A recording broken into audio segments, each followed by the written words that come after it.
Au nom du Père et du Fils et du Saint-Esprit, Amen. Grande joie d'être là avec toi en ce samedi 10 septembre. Et chaque samedi, nous dédions cette journée à la Vierge Marie. Nous demandons sa protection. Nous renouvelons notre amour, notre consécration à la Vierge Marie.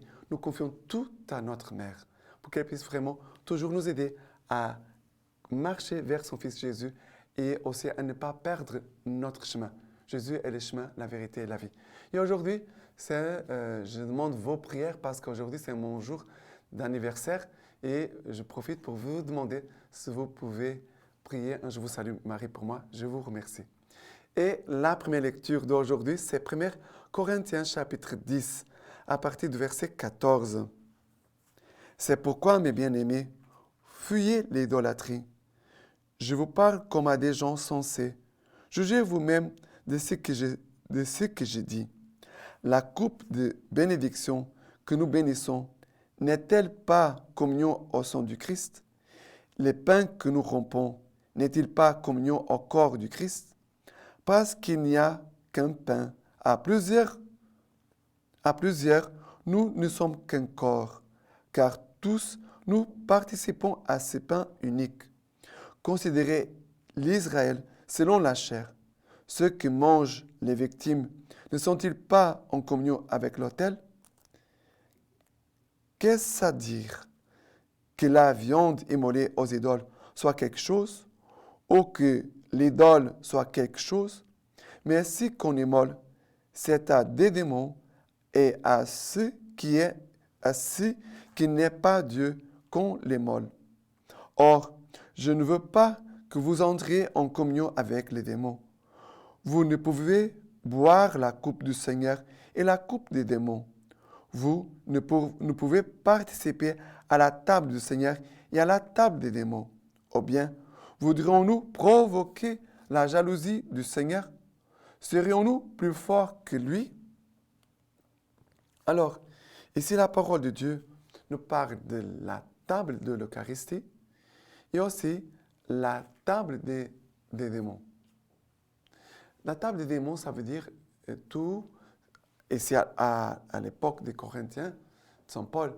Et les gens, il avait aussi des sorciers, des pratiques idolâtres. Il avait des idoles. Et Paul, il est bien clair. Tout ce qui est hors de Dieu, ça appartient aux démons. Et parfois, il y a des gens qui disent, non, mais je vais à la messe, je vais communier, je reçois le corps et le sang du Christ, mais après, je peux faire quelque chose en parallèle. Ce n'est pas, il y a des gens qui croient que ce n'est pas grave. On peut aller trouver un sorcier, un magicien. Ça, ce n'est pas possible. Et qu'est-ce que c'est grave?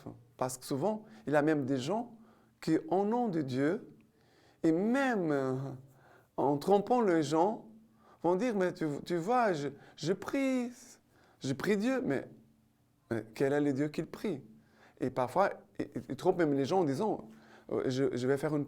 Tu vas même à l'église, il y a même des sorciers qui envoient les gens vers l'église, d'offrir des messes, qui demandent aux gens d'offrir des bougies à la Vierge Marie. Il y a des choses incroyables dans le monde, où les démons vraiment veulent et se déguisent pour tromper les gens. Ce n'est pas seulement des choses méchantes. Il y a des choses qui sont vraiment graves. C'est pour cela qu'on ne doit pas participer à d'autres choses, sauf l'Eucharistie. On doit participer que l'Eucharistie. Et des choses qui sont de l'Église catholique. D'autres choses, on doit se méfier, on doit faire très attention. Et si tu as un doute, pose la question à ton prêtre, à ton évêque, vraiment à quelqu'un qui a une charge de grande responsabilité dans l'Église. Comme ça, tu seras sûr de ne pas te tromper. Et maintenant, les psaumes d'aujourd'hui, c'est le psaume 116, à partir du verset 12. Comment rendrai-je au Seigneur tous les biens qu'il m'a fait? Je lèverai la coupe du salut. J'appellerai le nom du Seigneur. Je t'offrirai le sacrifice d'action de grâce. J'appellerai le nom du Seigneur. J'accomplirai mes vœux envers le Seigneur, oui, devant tout son peuple. Et il dit, comment rendrai-je au Seigneur tous les biens qu'il m'a fait? Je lèverai la coupe du salut. J'appellerai le nom du Seigneur. Ça veut dire, ici, ça parle de l'Eucharistie. Je offre à Dieu, quelle est la chose plus belle, plus grande que nous pouvons offrir à Dieu? C'est la Sainte Eucharistie, la messe. Ta participation à l'Eucharistie, de participer dans une Eucharistie, de pouvoir même l'offrir pour des gens qui sont loin de Dieu, des gens qui ne se sont pas encore convertis, des gens qui sont même dans les chemins dangereux, même des personnes qui sont déjà parties au ciel, pour des âmes qui sont au purgatoire. L'Eucharistie, c'est le sacrifice par excellence. On ne doit pas faire d'autres choses bizarres. On doit seulement suivre ce que l'Église catholique nous demande de pratiquer et de faire.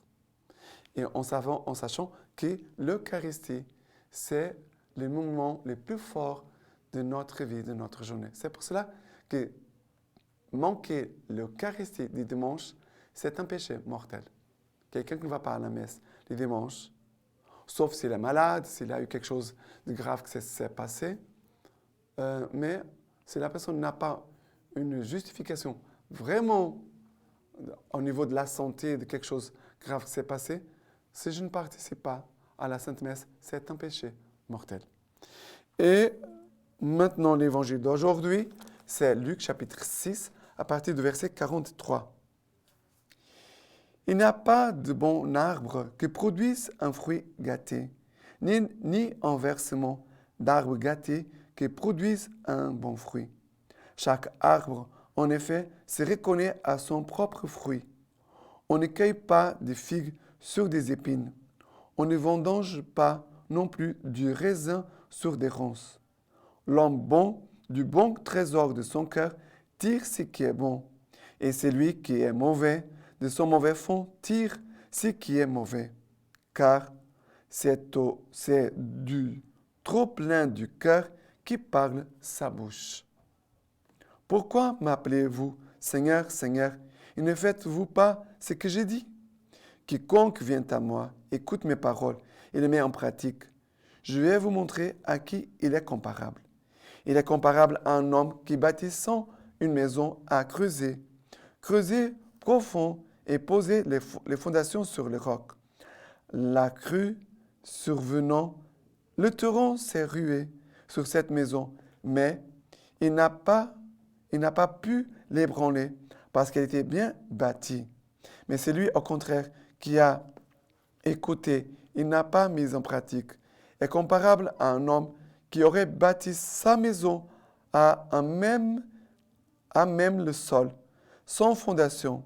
Le torrent s'est rué sur elle, et aussitôt elle s'est écroulée.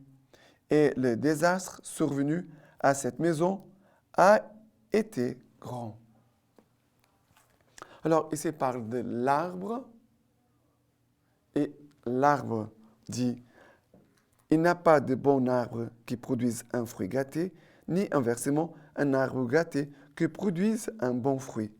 Mais c'est vrai aussi que l'arbre, si elle donne déjà un fruit bon, elle pourra encore produire des bons fruits davantage. C'est pour cela que Jésus va dire cela dans un autre endroit dans l'Évangile, en disant, toute branche qui ne produise pas de fruits, je vais la tailler pour qu'elle puisse produire des fruits. Celle qui donne déjà des fruits, je vais la tailler pour qu'elle puisse produire davantage de fruits. Et même si elle a un arbre qui aujourd'hui produit de mauvais fruits, le Seigneur Tout-Puissant peut faire de cet arbre un bon arbre. C'est très important. Parce que parfois on dit, mais cette personne, elle est méchante, elle est mauvaise, mais elle peut aussi se convertir. Qu'est-ce qu'il faut faire? Il faut approcher la personne du Christ.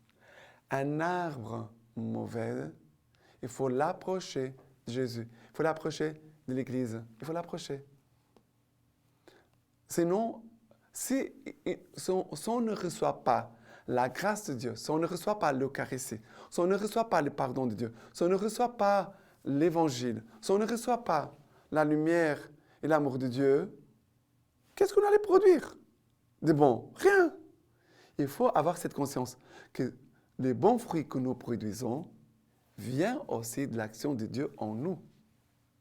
Et s'il y a un arbre qui ne produit pas de bons fruits, il faut l'approcher de Dieu.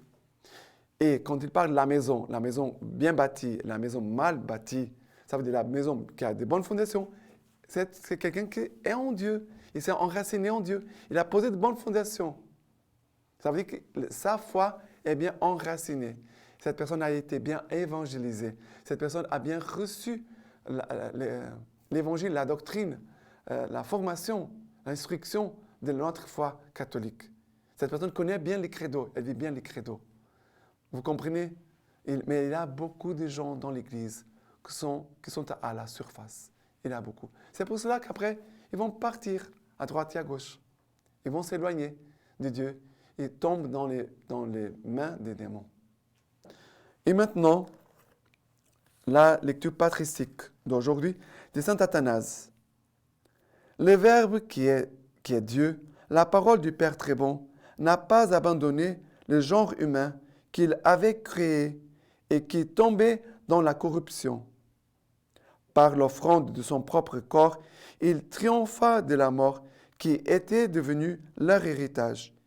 Il remédia à leur insouciance par son enseignement. Il redressa par sa puissance toute la condition humaine.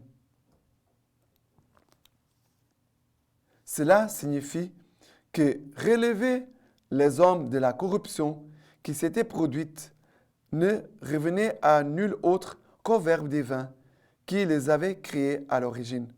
Quant au fait que le Verbe lui-même a pris un corps en vue d'en offrir le sacrifice pour des corps de même nature, les Écritures l'indiquent aussi par ces mots. Puisque les enfants ont tout en commun, le sang et la chair du Christ. Et maintenant, que le Seigneur Tout-Puissant vous bénisse et vous garde par les mains toutes pures de la Vierge Marie. Je vous donne la bénédiction. Au nom du Père, du Fils et du Saint-Esprit. Amen.